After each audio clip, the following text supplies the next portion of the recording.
NCB times ಮೀಡಿಯಾಗೆ ಸ್ವಾಗತ. ನಾನು Darshan Hunsur. Big boss Ranjit ಮನೆಯಲ್ಲಿ ದ್ರಾಕ್ಷಿ ಗೋಡಂಬಿಗಾಗಿ ಶುರುವಾದ ಜಗಳ ಜೀವ ಬೆದರಿಕೆಯಲ್ಲಿ ಅಂತ್ಯವಾಗಿದೆ. ಹೌದು, ಬಿಗ್ ಬಾಸ್ ಕನ್ನಡ ಸೀಸನ್ 11ರ ವೇಳೆಯಲ್ಲಿ ಲಾಯರ್ ಜಗದೀಶ್ ಅವರ ಜೊತೆಯಲ್ಲಿ ಜಗಳ ಆಡಿಕೊಂಡು ಹೊರಬಿದ್ದಿದ್ದಂತಹ ಕಿರುತೆರೆಯ ನಟ ರಂಜಿತ್ ಇದೀಗ ಮತ್ತೆ ಸುದ್ದಿಯಾಗಿದ್ದಾರೆ. ಅಕ್ಕ ಭಾವನಿಗೆ ಬೆದರಿಕೆಯನ್ನ ಹಾಕಿ ಇದರ ಒಂದು ಆರೋಪದ ಅಡಿಯಲ್ಲಿ ಅವರ ವಿರುದ್ಧ ಅಮೃತಹಳ್ಳಿ ಪೊಲೀಸ್ ಠಾಣೆಯಲ್ಲಿ ದೂರು ಕೂಡ ದಾಖಲಾಗಿದೆ. ಗಲಾಟೆಯ ವಿಡಿಯೋ ಕೂಡ ಸಾಮಾಜಿಕ ಜಾಲತಾಣಗಳಲ್ಲಿ ಸಾಕಷ್ಟು ವೈರಲ್ ಆಗ್ತಾ ಇದೆ. ಹಾಗಿದ್ರೆ ನಿಜವಾಗ್ಲೂ ಆಸ್ತಿಗಾಗಿ ಜಗಳ ನಡೀತಾ ಅನ್ನೋಂಥರ ಬಗ್ಗೆ ಕಂಪ್ಲೀಟ್ ಆಗಿರುವಂತಹ ಮಾಹಿತಿ ಈ ವಿಡಿಯೋದಲ್ಲಿ. ಬಿಗ್ ಬಾಸ್ ರಿಯಾಲಿಟಿ ಶೋನಲ್ಲಿ ಸ್ಪರ್ಧಿಯಾಗಿದ್ದಂತಹ ರಂಜಿತ್ ಅವರ ಕುಟುಂಬದಲ್ಲಿ ಆಸ್ತಿಗೆ ಸಂಬಂಧಪಟ್ಟ ಹಾಗೆ ಜಗಳಗಳು ನಡೆದಿದೆ.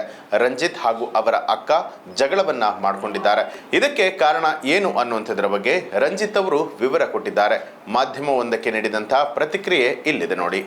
ನಾನು ಅಟ್ಯಾಕನ್ನು ಮಾಡಿಲ್ಲ. ಅಟ್ಯಾಕ್ ಮಾಡಿದರೆ ಅವರು ಇರ್ತಾನೆ ಇರಲಿಲ್ಲ. ಅವರು 3ನೇ ಫ್ಲೋರ್ನಲ್ಲಿ ಇರುವಂಥದ್ದು. ನಮ್ಮ ಮನೆ ಮೊದಲ ಫ್ಲೋರ್ನಲ್ಲಿ ಇದೆ. ಅವರು ನಮ್ಮ ಮನೆಯ ಒಳಗೆ ಬಂದು ಗಲಾಟೆಯನ್ನು ಮಾಡಿದ್ರು, ವಸ್ತುಗಳನ್ನು ಬಿಸಾಕಿದ್ದಾರೆ. ಆಗ ನಮ್ಮ ಹೆಂಡತಿ ಅಡ್ಡ ಬಂದು ನಿಂತ್ಕೊಂಡಿದ್ದಾರೆ. ಮಾತಿಗೆ ಮಾತು ಬೆಳೆದು ಗಲಾಟೆ ಆಗಿದೆ ಅಂತ ಹೇಳಿ ರಂಜಿತ್ ತಿಳಿಸಿದ್ದಾರೆ. ಪೂರ್ತಿ ವಿಡಿಯೋವನ್ನು ಅವರು ತೋರಿಸ್ತಾ ಇಲ್ಲ, ಯಾಕೆಂದರೆ ಮೊದಲು ಬಂದು ಗಲಾಟೆ ಮಾಡಿದ್ದೆ ಅವರು. ಇದು ಸಿವಿಲ್ ಮ್ಯಾಟರ್. ನಮ್ಮ ಮನೆ ತಮ್ಮದು ಅಂತ ಹೇಳಿ ಅವರು ನನಗೆ ಲೀಗಲ್ ಆಗಿ ನೋಟಿಸನ್ನು ಕಳುಹಿಸಿದರು.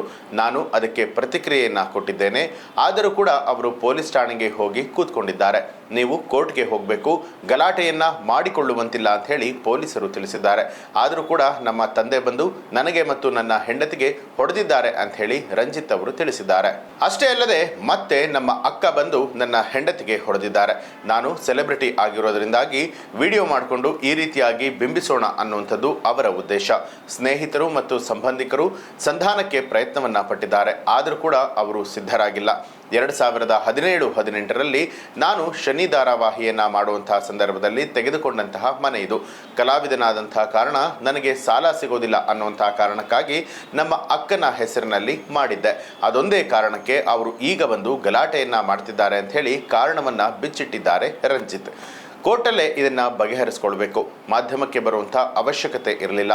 ಬಲವಂತವಾಗಿ ಮನೆಯ ಒಳಗಡೆ ಬಂದು ಹೊಡೆದಿದ್ದಾರೆ. ನಾನು ಸೆಲೆಬ್ರಿಟಿ ಆಗಿರೋದ್ರಿಂದಾಗಿ ನನ್ನ ಮಾನ ಮರ್ಯಾದೆ ತೆಗೆದರೆ ಮನೆ ಬಿಟ್ಟು ಹೋಗ್ತಾನೆ ಅನ್ನುವಂಥ ಉದ್ದೇಶದಿಂದ ಈ ರೀತಿಯಾಗಿ ಮಾಡ್ತಿದ್ದಾರೆ. ನಿಮಗೆ ಅವರು ಕೊಟ್ಟಿರುವಂಥದ್ದು ಒಂದು ರೀತಿಯಾದಂಥ ವಿಡಿಯೋ ಮಾತ್ರ.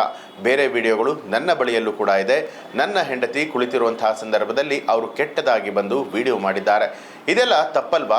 ನನ್ನನ್ನು ಕೆರಳಿಸಬೇಕು ಅಂತ ಹೇಳಿ ಈ ರೀತಿಯಾಗಿ ಮಾಡ್ತಿದ್ದಾರೆ ಅಂತ ಹೇಳಿ ರಂಜಿತ್ ಅವರು ಸ್ಪಷ್ಟನೆ ಕೊಟ್ಟಿದ್ದಾರೆ. ಇನ್ನು ಮದುವೆ ಆದಮೇಲೆ ಸಮಸ್ಯೆಯನ್ನು ನಿರಂತರವಾಗಿ ಕೊಡ್ತಿದ್ದಾರೆ. ಇಷ್ಟು ದಿನ EMI ಕಳಿಸಿದ್ದೇನೆ, ಇನ್ಮೇಲೂ ಕೂಡ ಕಳಿಸ್ತೇನೆ. ಆದರೂ ಕೂಡ ಲೀಗಲ್ ಆಗಿ ನೋಟಿಸನ್ನು ನನಗೆ ಬರೋ ರೀತಿ ಮಾಡಿದ್ದಾರೆ. ಅದಕ್ಕೆ ನಾನು ಕೂಡ ಸ್ವಲ್ಪ ದಿನ ಕಾದೆ. ಆದರೆ ನನ್ನನ್ನು ಸ್ಟೇಷನ್ ಮೆಟ್ಟಿಲನ್ನು ಹತ್ತಿಸಿದ್ದಾರೆ. 1.25 ಕೋಟಿ ರೂಪಾಯಿ ಬೆಲೆಯ ಮನೆ ಅದು. ಅಷ್ಟು ಹಣ ತಮಗೆ ಬೇಕು ಅಂತ ಅವರು ಹೇಳ್ತಿದ್ದಾರೆ. ನಾನು ಮನೆಯನ್ನು ಬಿಟ್ಟು ದುಡ್ಡನ್ನು ಕೂಡ ಕೊಡಬೇಕು ಅಂತ ಹೇಳಿದ್ರೆ ಹೇಗೆ ಸಾಧ್ಯ ಅಂತ ಹೇಳಿ ಬಿಗ್ ಬಾಸ್ನ ರಂಜಿತ್ ಅವರು ಪ್ರಶ್ನೆ ಮಾಡಿರುವಂಥದ್ದು. ಈ ಒಂದು ಗಲಾಟೆಗೆ ಸಂಬಂಧಪಟ್ಟ ಹಾಗೆ ನಿಮಗೆ ಏನು ಅನಿಸುತ್ತೆ ಅನ್ನೋದನ್ನು ಕಮೆಂಟ್ ಮಾಡಿ ತಿಳಿಸಿ. ಹಾಗೆ ನೀವಿನ್ನೂ ಕೂಡ ನಮ್ಮ ಚಾನಲನ್ನು ಸಬ್ಸ್ಕ್ರೈಬ್ ಮಾಡಿಲ್ಲ ಅನ್ನುವಂಥದ್ದಾದರೆ ಈಗಲೇ ಸಬ್ಸ್ಕ್ರೈಬ್ ಮಾಡಿ ಬೆಲ್ ಐಕಾನ್ ಒತ್ತಿ.